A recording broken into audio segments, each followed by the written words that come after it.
Yung shares na binigay sa'yo ng papa, ipinamana niya sa'yo dahil apo ka niya. Dahil anak kita. I'll take the stairs. Please, gusto ko lang makasama ang anak ko kahit na isang beses lang. I'm sorry, Giselle. Alam mo, sagot siya. Sigurado po ako na hindi po gugustuhin ni Lolo na makita pong malungkot yung mga bata. Kaya ituloy po natin yung party. Paano natin tutuloy yung party? Hindi ako po yung Santa Claus nila ngayong taon. Umpisahan natin ang tradisyon natin bawat Pasko. And first Christmas natin together. Ang mahal naman itong gift mo, Dok. Nakaka-pressure tuloy. Wala pa naman akong gift sa'yo. Tsaka, ba't naman kwintas na may puso? Kasi special ka. Special. I have something in mind. Ako nang bahala. Tiga po. Kailangan ko tong distraction na to para hindi ko na masyadong isipin ang anak ko. Kesa ibaong kong sarili ko sa kalungkutan, di gagawa na lang ako ng kabutihan. Huwag ka mag-alala. Gagawa ako ng paraan para makausap mo si Justine. Salamat, Abeng. Ano? Ano pang kulang mo? Tara na, planuhin natin. Oo, dami po eh. Excuse us. Ano pa Naisip ba? ko po sa pagkain kasi. Tara, magmerienda tayo. Sagot namin. It's our treat for you guys. Talaga?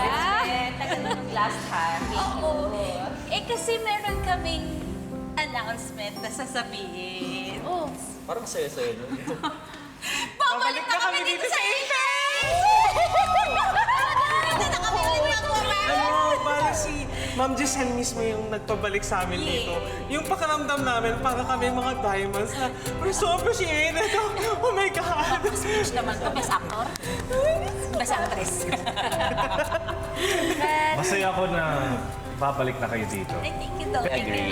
Pero tama si Nurse Ivan. Hindi dapat binabaliwala yung mga nurses at iba pang employees. Doon ka na rin. Paano ba yan? Babalik na sila. Ikaw ba may plano ng bumalik dito? Oo nga. Hindi pwede.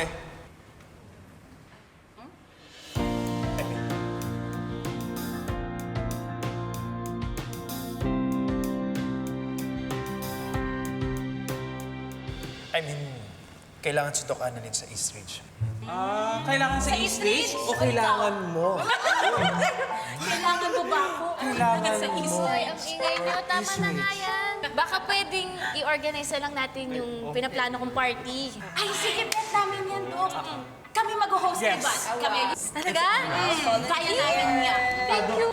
Doc, tulong na lang din po ako sa decorations. Hindi, kaming tatlo na sa decorations kasi abot namin yung mga taas. Paparinig ka ba? Teka lang. Doc Annalyn, saan pa venue natin? Ang venue naman, si Tita Giselle na yung bahala doon, kaya okay na yun. Eh, yung anak ba ni Ma'am Giselle? Pupunta ba? Naku, baka doon sila mag-away, awat pa tayo.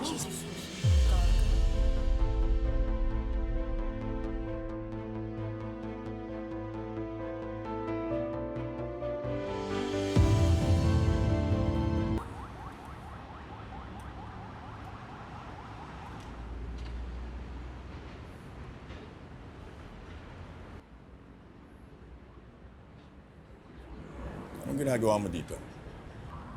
Pwede ba tayo mag-usap? Baka naman pwede mong tulungan si ate at si Justine na magkalapit. RJ, may sariling isip si Justine. I cannot force her to do things she doesn't want to do. Sige, ganito na lang. Kung ayaw ni Justine lumapit kay ate, tulungan mo na lang si ate na mapalapit kay Justine. Isama niyo sa lakad niyo mag-ama. Kung hindi, invite mo siya mag-dinner.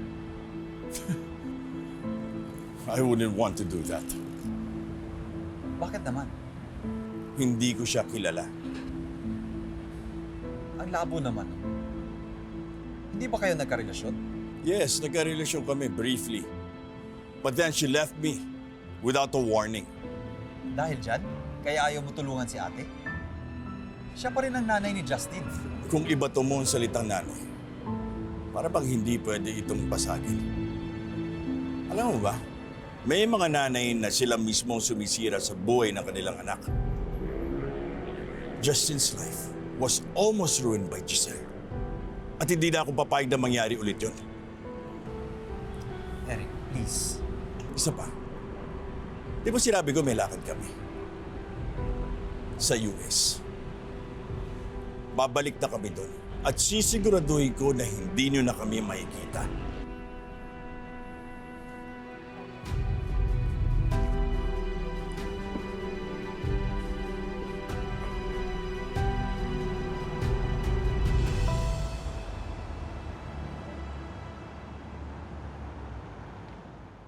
Carlos?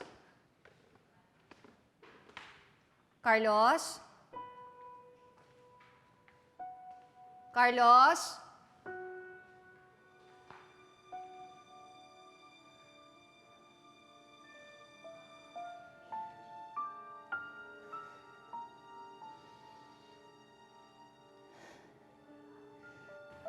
Kaya ko to.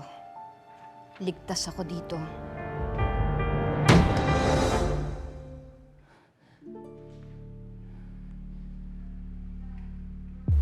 Uy, Annalyn, si Regan. Eh, meron daw silang out of town para sa school niya. Mga 1 week daw siya mawawala eh. Annalyn! Talaga ba si Ma'am Giselle sumagot itong venue? Grabe talaga si Ma'am Giselle. Ang ganda dito. Ay nako, for sure, mas magiging mabait si Ma'am Giselle kasi nandito na yung napakaganda ng anak. Speaking of, pupunta ba si Justin ngayon? Oh, makapagtanong, nauna ako doon napaka. Wala, tinanong ko lang. Bakit ba? Well, in-invite ko siya pero hindi naman siya umuo. Kung hindi pupunta yon, hindi ako magugulat. Ay, agree. Tsaka sigurado ako iniiwasan naman niya yung si Ma'am Giselle, di ba? Issue na naman kayo. Ay, hello po. Ma'am Ingrid, hello po. Ma'am Ingrid, mga kaibigan ko nga po pala. Guys, si Ma'am Ingrid, siya yung head ng shelter na sinasabi ko. Kanina pa po kayo dito? Hindi. Actually, may mas nauna sa akin dumating dito. Talaga po? Sino po?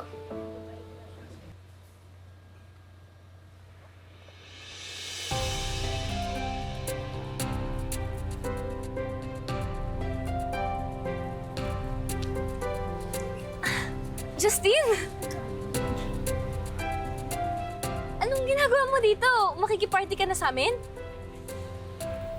Yes, for Lolo. Talaga? Hey, thank you!